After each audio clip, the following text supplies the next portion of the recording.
What if the world had ended in 1962? Picture this: two superpowers, the United States and the Soviet Union, entrenched in a Cold War. The world was a chessboard, and every move could signal checkmate or worse, a nuclear apocalypse. Now, imagine you're at the precipice of that apocalypse. That was the Cuban Missile Crisis, the closest the world has ever come to nuclear war. It was the Cold War's hottest moment.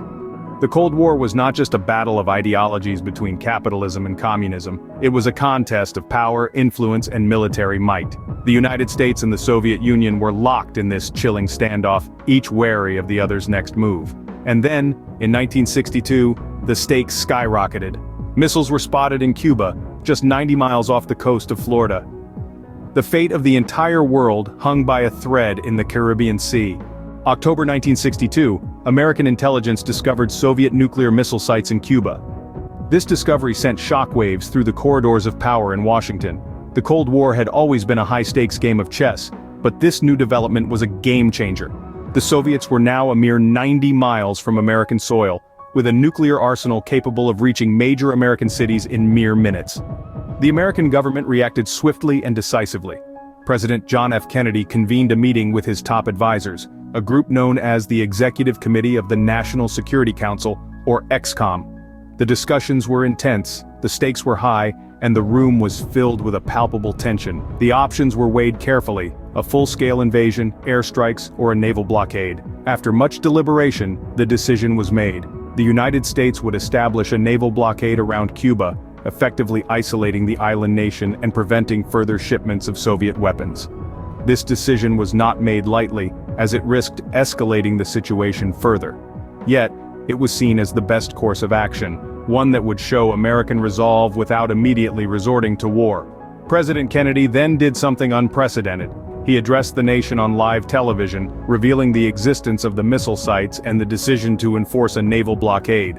His voice was steady, his words measured, conveying the gravity of the situation while also appealing for calm and unity. The American people, and indeed the world, were stunned. The threat of nuclear war was no longer an abstract concept but a chilling reality. The world seemed to hold its breath, as people from every corner of the globe watched, waited, and wondered what would happen next. The crisis had begun. The chessboard was set, and the pieces were in motion. The world was on the brink, teetering on the edge of a precipice that could plunge us all into a nuclear abyss. The world watched, waited, and wondered if this was the beginning of World War III. While American ships patrolled the waters around Cuba, the world held its breath. As the blockade was put into effect, it felt like the earth stood still. The Caribbean, known for its turquoise waters and sandy beaches, had become the stage for a tense standoff between two superpowers, each armed with the power to obliterate the world as we knew it. Imagine for a moment the gravity of the situation. The American Navy, the mightiest maritime force on the planet, was stationed off the coast of this small island nation. Their mission? To halt the further delivery of Soviet nuclear missiles into Cuba, missiles that could potentially reach major cities across the United States within minutes. While the ships held their line in the Caribbean, the real battle was fought in shadowy rooms thousands of miles away. President John F. Kennedy and Premier Nikita Khrushchev, each the face of their respective nations, were locked in a high-stakes game of diplomacy. Communication was key, but it was far from simple. In a pre-digital era, messages were sent via cable, often taking hours to reach their destination. Each word was measured, each sentence scrutinized. The wrong choice of phrase could spark a war. The United Nations played a pivotal role in this crisis. Acting as a neutral mediator, the international organization gave both superpowers a platform to express their concerns and negotiate a peaceful resolution. Secretary General U Thant, in particular, was instrumental in facilitating communication between the two nations, urging restraint and proposing solutions to defuse the situation. But despite these diplomatic efforts, the tension was palpable. The world watched as the two superpowers, armed with their nuclear arsenals, stood toe-to-toe. Every moment was fraught with danger. Every decision could tip the balance towards peace, or plunge the world into nuclear war. It was a game of nuclear chess with no room for error. A game where the stakes were not just the fate of the United States or the Soviet Union, but the very survival of humanity itself. After 13 days of fear and uncertainty, an agreement was reached. The tension that had gripped the world began to unravel on October 28, 1962. The Cuban Missile Crisis, a 13-day standoff between the world's superpowers, the United States and the Soviet Union, was approaching its end. The leaders of both nations had been engaged in a delicate dance of diplomacy, a high-stakes game of chess where the pieces were not mere pawns, but nuclear missiles capable of mass destruction. The agreement that would end this crisis was a compromise between the two superpowers. Soviet Premier Nikita Khrushchev, in a letter to President John F. Kennedy, agreed to dismantle and remove the Soviet missiles from Cuba. In return, Kennedy pledged that the United States would not invade Cuba. This commitment was made publicly, a testament to the world that the United States respected Cuba's sovereignty. But there was another part of the deal, a secret agreement that was not revealed to the public until years later. The United States, in a gesture of goodwill and an effort to maintain the balance of power, agreed to dismantle and remove its Jupiter missiles from Turkey. These missiles, stationed close to the Soviet Union, had been a source of concern for Khrushchev and his administration. The relief that was felt around the world was palpable. The crisis that had brought the world to the brink of nuclear war was over. There was a collective sigh of relief as people realized that they could go about their daily lives without the constant fear of annihilation. The world had witnessed a crisis of epic proportions, and the leaders had managed to navigate through it without resorting to a devastating war.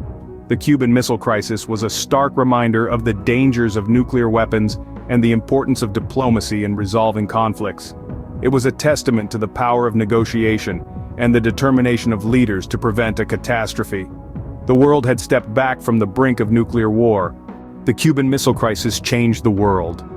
It was a pivotal moment in history, a turning point that shaped the course of international relations and forever imprinted the dangers of nuclear war in our collective consciousness. In the immediate aftermath of the crisis, the world breathed a collective sigh of relief. The brinkmanship had ended. The world had come precipitously close to nuclear war, but had stepped back from the edge. The leaders of the United States and the Soviet Union had faced off in a tense standoff, but in the end, they chose peace. One of the most significant outcomes was the establishment of a direct communication line between the White House and the Kremlin. Known as the Hotline, it served as a vital channel for crisis communication, enabling rapid, direct dialogue between the two superpowers.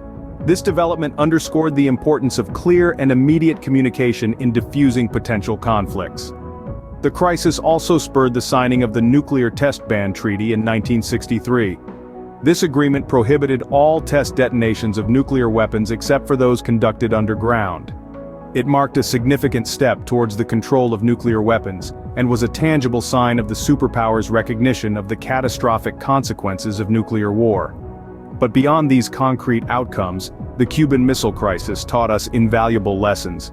It was a stark demonstration of the fragility of peace in the nuclear age. It showed us how quickly situations can escalate, and how close humanity can come to its own destruction. It highlighted the critical importance of diplomacy, negotiation, and compromise in resolving conflicts.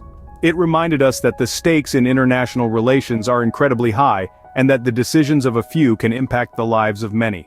In a world where the threat of nuclear war still looms, these lessons remain as relevant as ever. We must continue to strive for peace, to engage in dialogue, and to understand and respect our shared humanity. It was a stark reminder that peace and diplomacy must always prevail over conflict and war, because the alternative, as the Cuban Missile Crisis so chillingly demonstrated, is too horrifying to contemplate. The Cuban Missile Crisis remains a powerful reminder of the dangers of nuclear weapons. This pivotal moment in history underscores the profound significance of diplomacy, dialogue, and mutual understanding in averting global catastrophe. It is a poignant testament to the human capacity for survival, resilience, and peace, even in the face of unimaginable threat. Today, the lessons from this crisis continue to resonate. They remind us of the imperative of nuclear disarmament and non-proliferation, the urgency of pursuing peace, and the necessity of fostering international cooperation.